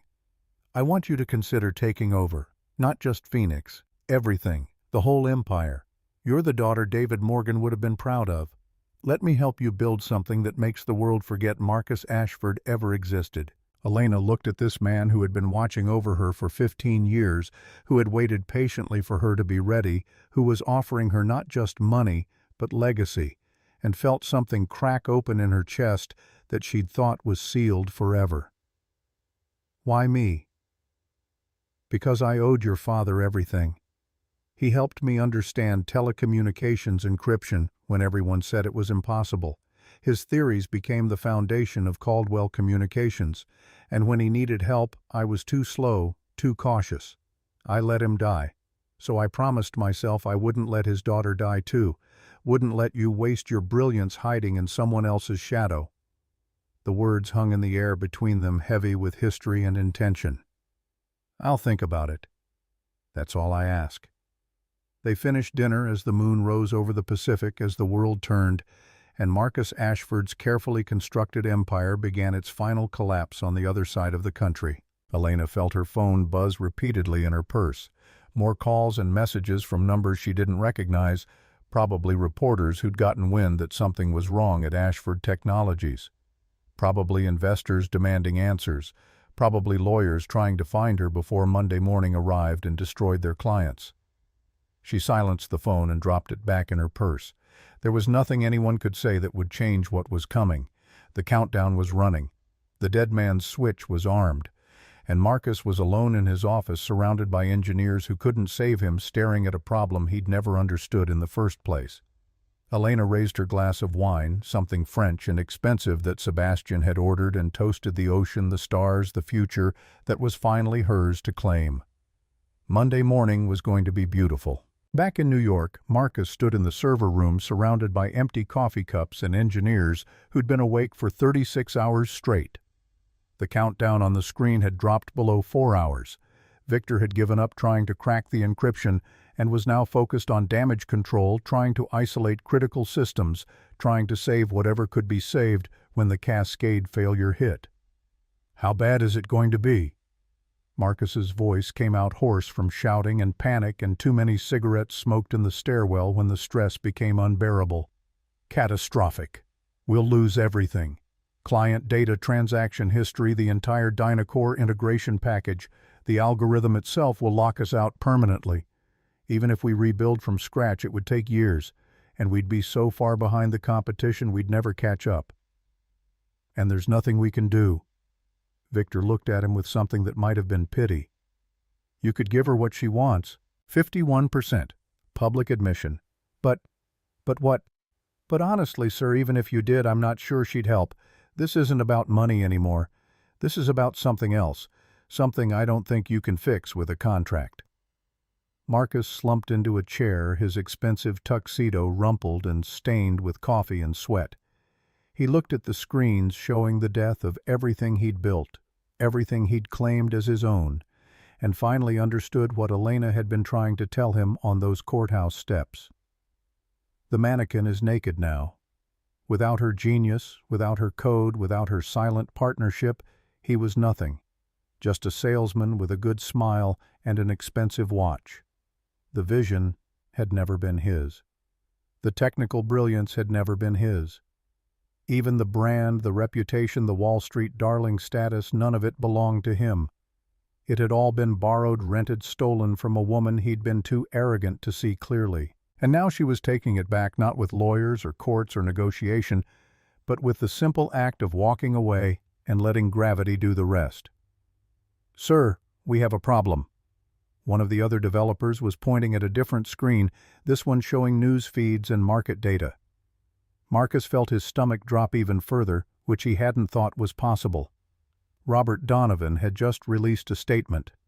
Dynacore Systems was terminating its merger agreement with Ashford Technologies, effective immediately, citing technical due diligence concerns and fundamental questions about the viability of the quantum cipher platform. The stock price started to move. 156 became 142, became 127. Automated trading algorithms detected the weakness and piled on, selling millions of shares in microseconds. 127 became 94, became 71. Marcus watched his net worth evaporate in real time, billions of dollars in paper value vanishing into the void as the market realized that Ashford Technologies was built on sand. His phone buzzed, a text from Victoria. "Just saw the news. This is so embarrassing. I can't be associated with a failing brand. Good luck with everything." Then another message. "Actually, can you Venmo me for the ring? I'm keeping it obviously, but it feels weird if you technically paid. Makes me look bad." Marcus wanted to laugh, wanted to cry, wanted to scream, but all he could do was watch the numbers fall and fall and fall, and know that when Monday morning came, when he had to walk onto that stage at the Plaza Hotel, the whole world would finally see what Elena had always known. He was nobody. He'd always been nobody. And the woman he'd dismissed as a housewife was about to prove it to everyone who'd ever believed his lies. The Plaza Hotel's grand ballroom had been transformed into a monument to ambition. Blue laser lights cut through the darkness like surgical instruments, slicing the air into geometric patterns that pulsed in time with electronic music. Massive LED screens displayed the Ashford Technologies logo in 40-foot letters, the animation showing circuit boards and data streams flowing like rivers of light. It was the event of the season, the official signing ceremony for the Dynacore merger. The deal that was supposed to crown Marcus Ashford as the undisputed king of financial technology. Every major tech journalist in New York had a seat in the front row. Wall Street analysts occupied the middle sections, their Bloomberg terminals already open on their phones, ready to report the stock movement the moment the papers were signed. The mayor sat in a VIP box flanked by city council members who understood that Marcus Ashford represented jobs and tax revenue and the kind of success story that made New York look good. Camera crews from CNBC and Bloomberg had set up positions on elevated platforms, their lenses trained on the stage like weapons waiting for the order to fire. The air smelled of ambition and expensive perfume, and the particular electricity that came from gathering 500 people who believed they were about to witness history. Backstage, Marcus was vomiting into a trash can. His hands shook as he gripped the plastic rim, his stomach heaving even though there was nothing left to bring up. He was still wearing the tuxedo he'd put on 36 hours ago, the fabric wrinkled and sour with dried sweat. His face had gone the color of concrete gray and lifeless, and when he looked in the mirror mounted on the wall of the green room, he barely recognized the hollow-eyed ghost staring back. Jonathan Pierce stood nearby, holding a bottle of water like it was a diplomatic offering to a hostile nation. "Get a grip, Marcus. You look like a corpse." Marcus wiped his mouth with the back of his hand, tasting bile and terror. "It's not working. Victor couldn't crack it. We're running a simulation, a video recording of the interface. If anyone asks for a live demo, we're finished." Pierce's expression hardened into something that might have been disgust, or might have been the cold calculation of a lawyer already planning his exit strategy. "No one asks for live demos anymore. This is theater, not a technical conference. Just go out there. Smile. Flash those teeth that cost $10,000 to cap. Sign the papers. Once the ink is dry, we have Dynacore's money. We can hire 1,000 coders to fix the system later." Marcus wanted to believe him. wanted to think that charm and confidence and the sheer force of will that had carried him this far could carry him through one more performance. But his hands wouldn't stop shaking, and somewhere in the back of his mind, Elena's voice kept playing on repeat like a broken record. The mannequin is naked now. The door burst open, and Victoria swept in wearing a white dress that looked suspiciously like a wedding gown, her phone already raised to capture the moment for her Instagram followers. "Babe, the lighting out there is perfect. I told the photographer to get my good side when you sign the deal. Oh, and I invited a stylist from Vogue. They might do a feature on us." Marcus looked at her with something approaching hatred. This woman who thought success was measured in camera angles and follower counts, who had no idea that the empire was already burning and she was posing for photographs in the ashes. "Victoria, not now." A stage manager appeared in the doorway, young and efficient, and completely oblivious to the panic radiating off Marcus like heat from a furnace. "Mr. Ashford, it's time. Mr. Donovan is on stage waiting." Marcus forced himself to stand to straighten his bow tie to slap his own cheeks hard enough to bring some color back to his face. He looked at his reflection one more time and summoned the smile that had closed 100 deals, the confident mask that had convinced the world he was a genius. Fake it till you make it. That had always been his philosophy. And if today required the performance of his life, he would deliver it even if he could feel the ground crumbling beneath his feet with every step. The stage lights were blinding. Marcus walked out to thunderous applause, 500 people standing to acknowledge the man they thought was about to change the financial world forever. He waved. He grinned. He shook hands with Robert Donovan like they were old friends, instead of two CEOs engaged in a transaction worth $4.2 billion. Donovan was in his early 60s, silver-haired and distinguished, with the kind of quiet confidence that came from building a company from nothing and surviving 3 recessions. He clapped Marcus on the back with genuine warmth. "Great day, Marcus, ready to integrate our systems. My team is eager to see the quantum cipher engine in action. We've heard such incredible things." Marcus felt sweat break out across his forehead despite the air conditioning. "Absolutely. It's going to be seamless, revolutionary, game-changing." He was using the same adjectives he'd been using for years, the meaningless vocabulary of corporate ambition that sounded impressive but meant nothing. Donovan seemed satisfied, still smiling, still believing. Marcus took the podium, the microphone amplifying his voice across the ballroom, his words echoing off marble walls and crystal chandeliers. "Ladies and gentlemen, today marks the dawn of a new era. Ashford Technologies is not just acquiring a company. We are acquiring the future itself." The applause was deafening. Marcus clicked the remote in his hand, and the massive screen behind him shifted to display a polished graphic, the quantum cipher logo spinning in 3 dimensions, surrounded by technical specifications that looked impressive to anyone who didn't actually understand code. The quantum cipher protocol is the first truly self-sustaining financial security algorithm. It thinks, it learns, it protects. And starting today, it will safeguard the financial futures of millions of Americans through the Dynacore integration. He was reciting the script Elena had written for him 3 years ago, words she'd crafted to explain technology he'd never understood. Even now, even after everything, he was still using her genius to sell himself as someone worth believing in.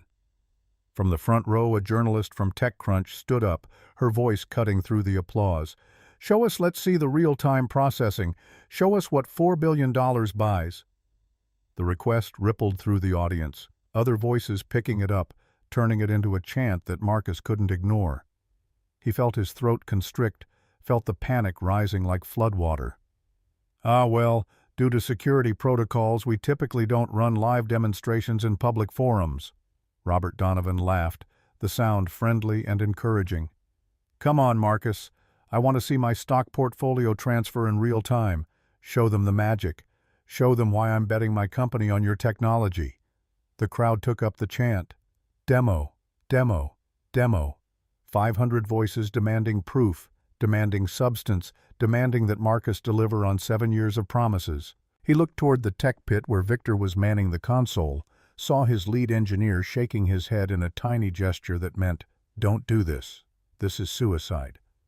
But the alternative was worse. If Marcus refused, the stock would crater before he even left the stage.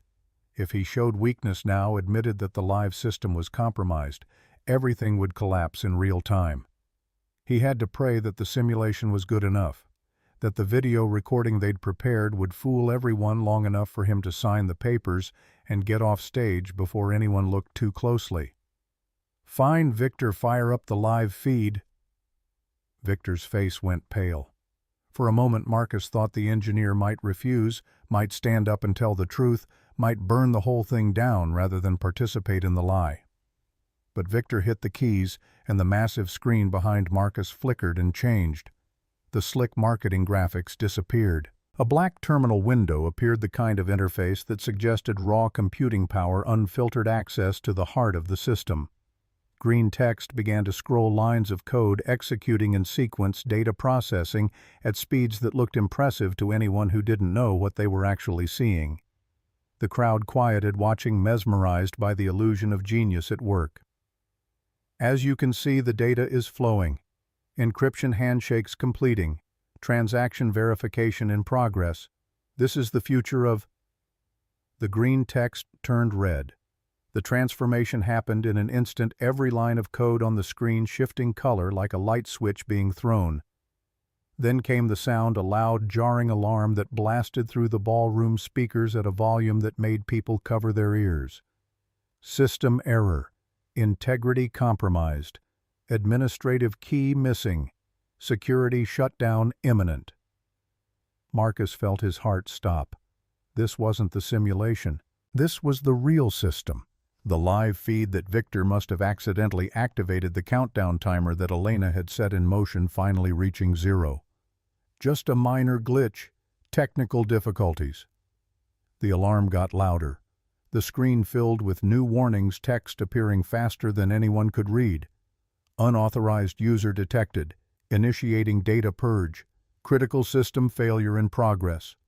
"Turn it off! Cut the feed!" Marcus was shouting now, his polished veneer cracking, his desperation visible to everyone in the ballroom.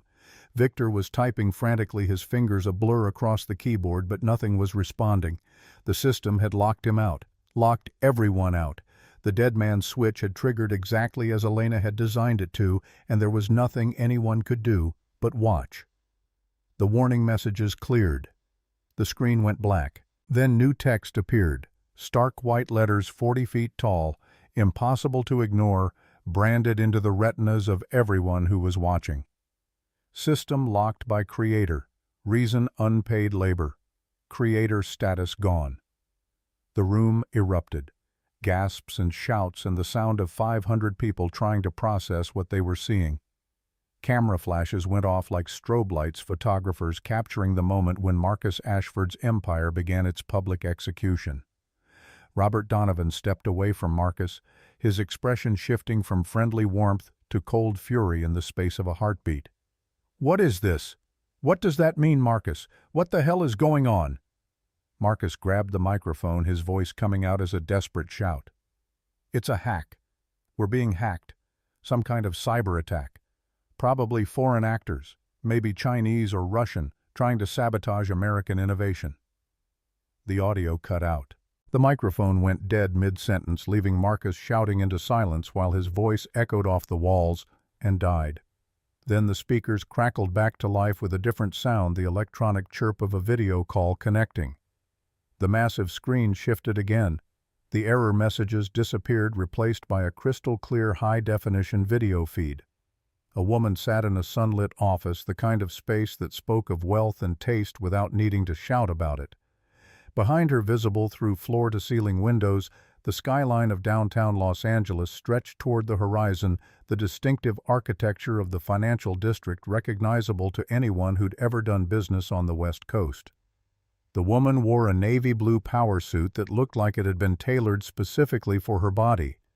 Her hair was cut in an asymmetrical bob that framed her face with mathematical precision. Her lips were painted deep crimson, and her eyes held the kind of calm certainty that came from knowing exactly what was about to happen and being completely in control of it. Marcus felt his knees buckle. The sound that came out of his mouth was barely human. "Elena." The name fell into the silence like a stone into still water, creating ripples that spread across the entire ballroom. People turned to each other, whispering, pulling out phones to search for context, trying to understand who this woman was and why her appearance had turned Marcus Ashford into a trembling wreck. Elena's voice came through the speakers, amplified to fill every corner of the vast room, clear and professional and utterly devoid of sympathy. "Hello, Marcus." The greeting was simple, almost friendly, which somehow made it more terrifying. "My name is Elena Morgan, not Ashford. For 7 years I was the lead architect and sole developer of the quantum cipher protocol. I also happen to be Marcus's wife." The murmuring in the audience grew louder. Journalists were typing frantically, searching databases, pulling up marriage records and divorce filings, constructing the narrative in real time. "The system you are attempting to purchase, Mr. Donovan, is currently a paperweight. It requires a cryptographic key that only I possess. Since Marcus decided to divorce me and offer me $50,000 in exchange for 7 years of unpaid labor, claiming I contributed nothing to his success, I decided to take my contribution with me." Jonathan Pierce was shouting from the side of the stage, his Connecticut accent sharp with panic. "This is slander defamation. Cut the feed immediately." Elena's expression didn't change. She looked directly into the camera, directly at Pierce, and her voice carried the weight of absolute authority. "You can't cut the feed.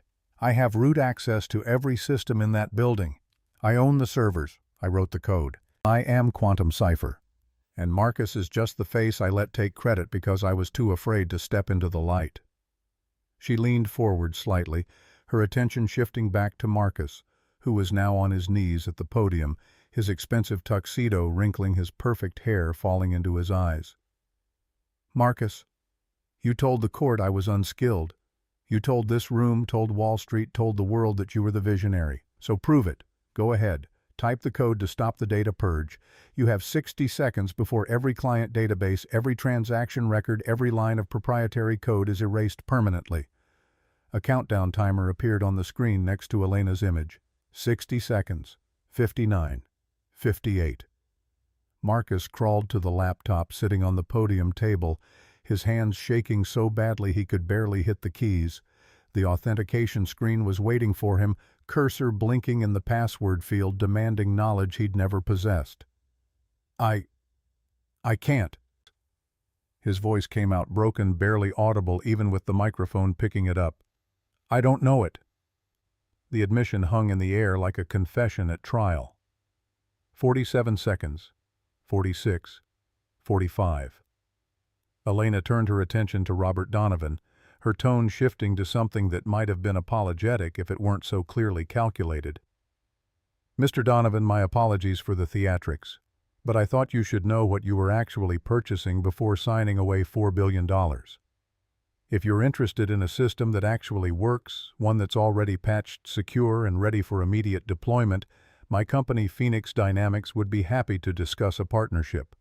I'm sending the contract to your phone now." Donovan pulled his phone from his pocket, the screen lighting up with an incoming email. He opened it, scrolled through what must have been a detailed proposal, and his expression shifted from anger to calculation to something that looked almost like respect. He walked to the microphone, shouldering Marcus aside like he was furniture. "The merger between Dynacore Systems and Ashford Technologies is terminated effective immediately. I don't do business with frauds." He looked up at the screen at Elena's image, 40 feet tall and completely in command. "Miss Morgan, I believe we have a lot to discuss. Can we talk?" Elena's smile was professional, warm, exactly the expression of someone who'd just won without having to raise her voice. "My team will contact yours within the hour. I look forward to a productive relationship." The screen went black. For one perfect moment, the ballroom was completely silent. 500 people holding their breath, trying to process what they'd just witnessed. Then chaos erupted like a dam breaking. Reporters surged toward the stage, shouting questions. Photographers pushed forward, their cameras clicking in a mechanical symphony. The side screens that had been showing the Ashford Technologies logo switched to live market data, and people watched in real time as the stock price began to move. $156 became $128, then $94, then $71. The algorithms detected weakness and attacked like sharks smelling blood. 71 became 53, became 37. The free fall was accelerating, feeding on itself, a death spiral that would end in single digits before the market closed for the day. Marcus stayed on his knees at the podium, surrounded by the wreckage of his reputation, while Victoria's voice cut through the noise. "You ruined my aesthetic. Do you know how many followers are going to see this? I can't be associated with a failing brand." She stormed off the stage, her white dress trailing behind her like a funeral shroud, already composing the Instagram post that would distance herself from the disaster, probably keeping the ring, but making sure everyone knew she'd seen through Marcus's lies before anyone else. Pierce appeared at Marcus's side, his face professionally neutral, despite the catastrophe unfolding around them. "We need to leave, now, before the SEC gets here. Before the journalists pin us down. We need to get you somewhere safe and start building a defense." But Marcus couldn't move. He was watching the stock price ticker, watching billions of dollars in market capitalization vanish into smoke, watching 7 years of stolen success burn down in real time. The number kept falling. 37 became 19, became 12, became 9.33. Single digits. In less than 8 minutes, Ashford Technologies had gone from Wall Street darling to penny stock, from $4 billion valuation to junk status, from the future of financial technology to a cautionary tale about fraud and hubris. The news chyrons appeared on the screens around the ballroom, different networks processing the story at different speeds, but all reaching the same conclusion. CNN Tech. CEO exposed as fraud. Ex-wife reveals she built the algorithm. CNBC Ashford. Technologies crashes 94% in minutes. Merger cancelled. Bloomberg Phoenix. Dynamics emerges as Ashford replacement. Elena Morgan. The real genius. Marcus finally stood his legs, shaking, his vision blurring at the edges. He stumbled off the stage, pushing through the crowd of journalists and investors and witnesses to his destruction. Someone grabbed his arm, shouting questions he couldn't process. Someone else shoved a microphone in his face. Camera flashes turned the world into a strobing nightmare. He made it to the exit, into a service corridor that smelled of industrial cleaning products and old carpet. He kept walking past confused hotel staff, past storage rooms and employee break areas, until he found himself in an alley behind the plaza, standing in a puddle of something that might have been rainwater or might have been sewage, gulping air like a drowning man. His phone wouldn't stop buzzing. Text messages from investors demanding explanations. Emails from lawyers preparing lawsuits. Missed calls from his board of directors, probably organizing an emergency meeting to discuss his immediate termination. A notification from his bank that his line of credit had been frozen pending investigation into possible securities fraud. Marcus slid down the brick wall until he was sitting in the alley, the pavement cold and filthy beneath him, and finally understood what Elena had been trying to tell him all along. Without her, he was nothing, had always been nothing. Just a salesman with good teeth and expensive clothes, reading from scripts written by someone smarter, taking credit for work he couldn't have done in 1,000 lifetimes. The vision had been hers. The genius had been hers. Even the brand, the reputation, the very identity of Marcus Ashford, the tech visionary, had been her creation, her gift, her mistake of thinking he might grow into something worthy of the empire she'd built for him. And now the world knew. Now everyone knew.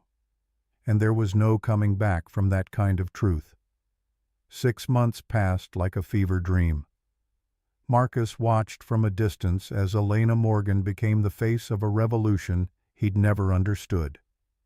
Phoenix Dynamics launched with $200 million in funding and a client list that read like a who's who of American finance. The Dynacore integration happened in 4 weeks instead of the projected 6 months, seamless and flawless, because Elena actually knew how her own code worked. She appeared on the cover of Forbes in a charcoal suit, her expression serious and intelligent. The headline reading, "The Genius Behind the Algorithm, Elena Morgan's 7-Year Secret." The article detailed everything: how she'd built Quantum Cipher alone in the basement while Marcus slept upstairs, how she'd fixed critical bugs and closed major deals while he took credit for her work, how she'd finally decided that enough was enough and walked away with nothing except the knowledge that would destroy him. Time magazine named her one of the 100 most influential people in technology. The Wall Street Journal did a 3-part series on gender discrimination in tech and used her story as the centerpiece. TED invited her to speak about imposter syndrome and intellectual property theft. Every major university wanted her to give commencement addresses about finding your voice and refusing to hide your light. And Marcus watched it all from a studio apartment in Jersey City, the kind of place with thin walls and neighbors who shouted at each other at 3 in the morning, the kind of place he used to drive past without seeing. His Mercedes had been repossessed. His penthouse had been foreclosed. His clothes had been sold at auction to partially satisfy the judgment in the securities fraud lawsuit that had cost him everything he had left. He worked at a call center now, making $12 an hour, troubleshooting internet connections for people who treated him like he was stupid. His supervisor was 23 years old and called him "champ" in a tone that suggested she knew exactly who he used to be and enjoyed watching him grovel for shifts that paid barely enough to cover rent. Victoria had left 3 hours after the Plaza disaster, taking the engagement ring and his dog and posting a tearful video about how she'd been deceived by a con artist who'd used her for her social media following. The video got 14 million views. She got a reality show deal. Last Marcus heard, she was dating a cryptocurrency billionaire and planning a destination wedding in Turks and Caicos. Jonathan Pierce had been disbarred after an investigation revealed he'd knowingly helped Marcus commit securities fraud. His law firm had declared bankruptcy. His wife had left him. Marcus had seen him once panhandling outside Grand Central and had crossed the street to avoid eye contact. The old Ashford Technologies building had been sold to Phoenix Dynamics for $47 million, a fraction of what it had been worth 6 months earlier. Marcus stood across the street now in the humid August heat, watching workers remove the brass letters from the facade. They'd already taken down the A and S and H, leaving just Ford Technologies hanging crooked on the wall like a broken promise. The midnight blue Rolls-Royce pulled up to the curb, and Marcus felt something inside him crack. He'd known this moment would come eventually. Had been dreading it and craving it in equal measure, this final confrontation that would either give him closure or destroy what remained of his sanity. Hugo stepped out, opened the rear door, and Elena emerged. She'd changed since the last time Marcus had seen her. The transformation wasn't just physical, though that was dramatic enough. The perfectly tailored navy pantsuit, the Louboutin heels, the sapphire necklace that probably cost more than Marcus would earn in 5 years. It was the way she moved, the way she occupied space, the way she looked at the world like it owed her respect instead of permission. Behind her, Sebastian Caldwell emerged from the car, his hand finding the small of her back with a familiarity that spoke of something deeper than business partnership. On Elena's left hand, Marcus could see a ring, a massive sapphire surrounded by diamonds, the kind of engagement ring that appeared in magazines and made other women weep with envy. The crowd of paparazzi and journalists swarmed, but Elena held up a hand and they stopped, held back by nothing but her authority and the understanding that she would answer their questions when she was ready and not before. Then she saw Marcus. For a moment their eyes met across the barricades and security guards, across 6 months of consequences and the wreckage of everything he'd stolen from her. He wanted to look away, to disappear into the crowd, to avoid this final humiliation. But his feet wouldn't move. Elena spoke quietly to Sebastian, who nodded and stayed by the car, his expression protective and dangerous. She walked toward the barricade where Marcus stood, and the security detail moved to intercept until she waved them back. "Hello, Marcus." Her voice was calm, professional, exactly the tone she might use with a stranger asking for directions. Marcus tried to speak and found his throat closed. He swallowed, tried again. "Congratulations. On everything. The company, the engagement. You deserve it." The words tasted like ashes, but they were true. That was the worst part. They were completely, devastatingly true. Thank you. Elena tilted her head slightly, studying him like he was a specimen in a museum, something to be observed but not touched. Was there something you needed? Marcus felt the last remnants of his pride crumble to dust. The lawsuits. SEC is investigating. They're talking about criminal charges for securities fraud. If you would just give a statement saying I helped with the development even a little bit, it might help. I could avoid jail time. Elena's expression didn't change, but something flickered in her eyes that might have been pity or might have been contempt. But you didn't help with development, Marcus. You didn't write a single line of code. You didn't solve a single problem. You didn't create anything except a persona built on stolen work. I know, but we were married. 7 years. Doesn't that count for something? Do you really want to see me destroyed? Elena sighed, the sound almost sad. Marcus, look at me. He forced himself to meet her gaze. I didn't destroy you. You destroyed yourself. You built a life on lies and used me as the foundation. When I walked away, the building didn't fall because I pushed it. It fell because gravity exists. She reached into her purse, and for one insane moment Marcus thought she might pull out a checkbook, might offer him money, might give him something he could use to rebuild. Instead, she pulled out a business card and handed it to him. The card was plain white with black text. No company logo, just a name and phone number. This is a recruiter I know. He specializes in manual labor and retail management. It's honest work, Marcus. Hard work. $18 an hour to start, but there's room for advancement if you show up on time and do what you're told. Marcus stared at the card, feeling something hot and acidic rise in his throat. You want me to work retail? It's how I started. Before I built an empire, I waited tables to pay bills while you were in business school on your parents' money. Maybe it's time you learned what it feels like to earn something instead of stealing it. She turned to walk away, and Marcus felt panic surge through his chest. Elena, wait. Do you hate me? She paused, looking back over her shoulder. The sunlight caught the sapphire on her finger, throwing blue fire across the pavement. I don't think about you at all. The words hit harder than any curse or accusation could have. She didn't hate him. She didn't care enough to hate him. He had become irrelevant background noise, a footnote in the story of her success. Sebastian was waiting by the Rolls-Royce, and when Elena reached him, he pulled her close and kissed her forehead, the gesture tender and possessive. They slid into the car together, the door closing with that distinctive heavy thud that Marcus remembered from the rain outside the courthouse, the sound of a world he would never access again. The car pulled away, merging into traffic, and Marcus stood on the sidewalk, clutching a business card for a job placement service, watching the taillights disappear into the river of Manhattan afternoon traffic. Above him, workers finally removed the last letters from the building facade. The metal crashed into the dumpster below with a sound like thunder, and Marcus flinched at the noise. Where his name had been, there was now just blank stone and the faint outline where the letters had protected the building from weather and time. Tomorrow, new letters would go up. Phoenix Dynamics in clean modern font. A company built on the same genius that had built Ashford Technologies, except this time with the actual architect getting the credit she'd always deserved. Marcus walked to the subway station, the card still in his hand, and descended into the tunnels that would carry him back to Jersey City, back to his studio apartment with the broken air conditioning and the neighbor who sold drugs at odd hours.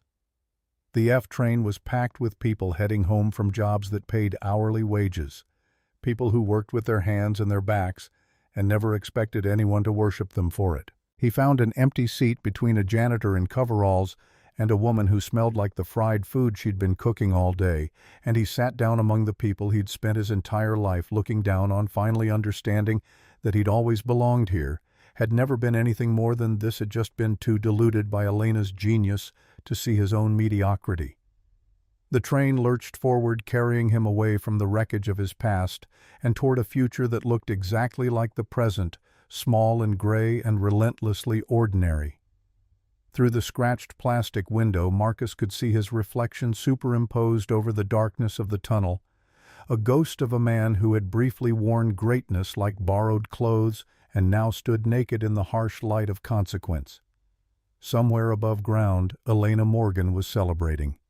She'd bought the Malibu estate $38 million in cash, no mortgage, no negotiation. Phoenix Dynamics had just closed a $300 million Series B round at a $4 billion valuation, the same number that Marcus's merger was supposed to have been worth before it evaporated like morning fog.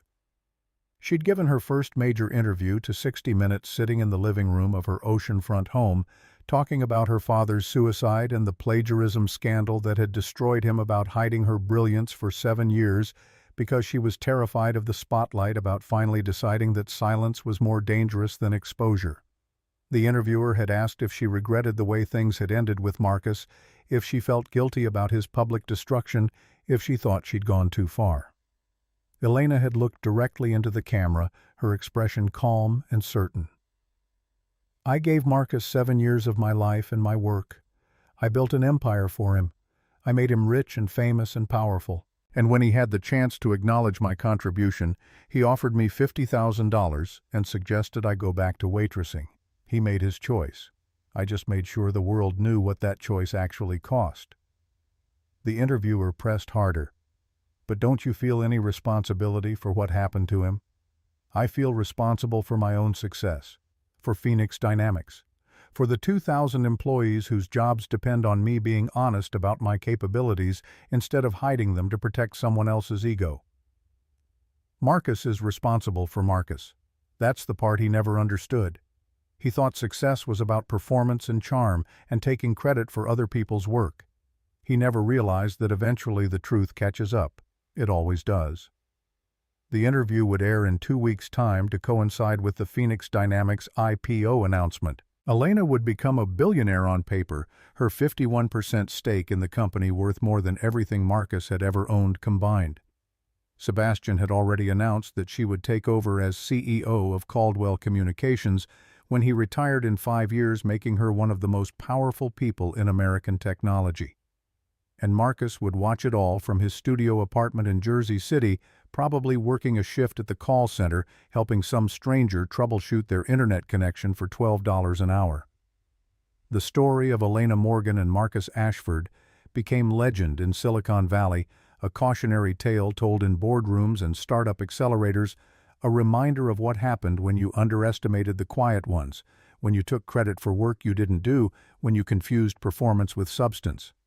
Business schools taught case studies analyzing the collapse of Ashford Technologies and the rise of Phoenix Dynamics. Gender studies programs dissected the power dynamics of their marriage and divorce. Law schools examined the intellectual property questions and the limits of prenuptial agreements when one spouse's genius was hidden behind the other's name. Elena became the face of a movement, the symbol of women who'd been told to stay small and quiet and supportive, who'd been expected to whisper their ideas into powerful men's ears and watch those men take the credit and the money and the glory. She gave speeches about finding your voice and refusing to hide. She funded scholarships for women in STEM fields whose fathers had been disgraced or whose families couldn't afford tuition. She became the mentor she wished she'd had when she was 20 years old and burying her father and her future in the same grave. And through it all, the lesson remained simple and brutal and undeniable. The people we underestimate are often the ones holding up our sky. Marcus had made the fatal mistake of confusing silence with weakness, kindness with stupidity. He'd believed that because Elena was quiet, she had nothing to say. Because she was supportive, she had no ambition. Because she loved him, she would tolerate anything. But the most dangerous person in the room is never the one shouting about success. It's the one who quietly listens, learns, and holds the keys to the kingdom. Elena didn't need to scream to win. She simply took back what was hers and let the vacuum of her absence do the rest. True power isn't about noise or performance or stolen credit. It's about competence. It's about building something real and knowing its value and refusing to let anyone diminish it. And sometimes the loudest sound in the world is the sound of a strong woman walking away, taking everything she built with her, leaving behind nothing but silence and the wreckage of a man who never understood what he had until it was gone. The train emerged from the tunnel into the fading daylight of a New Jersey evening, and Marcus closed his eyes against the view, against the future, against the truth that would haunt him for the rest of his life. Elena Morgan had been the best thing that ever happened to him, and he'd thrown her away like garbage because he'd been too arrogant to see her worth. Now she was a billionaire and a visionary and engaged to a man who'd loved her father and protected her for 15 years and understood that her genius deserved worship, not theft. And Marcus was nobody riding a subway train to nowhere, clutching a business card for a job he didn't want in a life he'd never imagined living, finally understanding that the mannequin had always been naked and Elena had been the only thing keeping him clothed.